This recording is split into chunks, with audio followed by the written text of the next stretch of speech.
why do so many people reach success and then fail?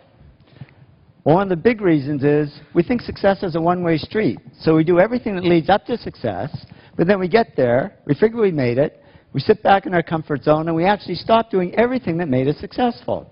And it doesn't take long to go downhill. And I can tell you this happens because it happened to me. Reaching success, I worked hard, I pushed myself, but then I stopped because I figured, oh, you know, I've made it. I can just sit back and relax. Reaching success, I always tried to improve and do good work, but then I stopped because I figured, hey, I'm good enough. I don't need to improve anymore. Reaching success, I always was pretty good at coming up with good ideas because I did all these simple things that lead to ideas. But then I stopped because I figured I was this hotshot guy and I shouldn't have to work at ideas. They should just come like magic. And the only thing that came was creative block. I couldn't come up with any ideas. Reaching success, I always focused on clients and projects and ignored the money. But then all this money started pouring in, and I got distracted by it. And suddenly I was on the phone to my stockbroker and my real estate agent when I should have been talking to my clients. And reaching success, I always did what I loved. But then I got into stuff I didn't love, like management.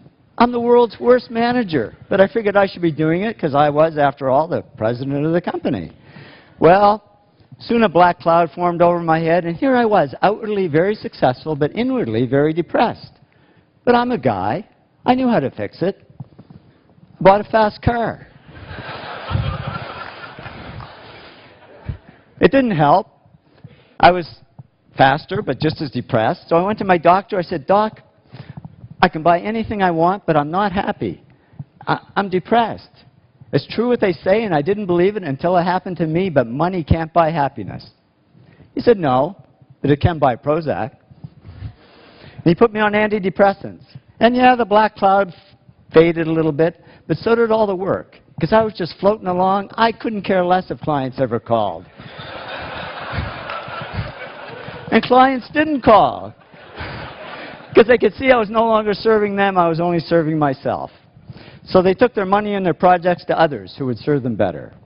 Well, it didn't take long for business to drop like a rock. My partner and I, Tom, we had to let all our employees go. It was down to just the two of us, and we were about to go under.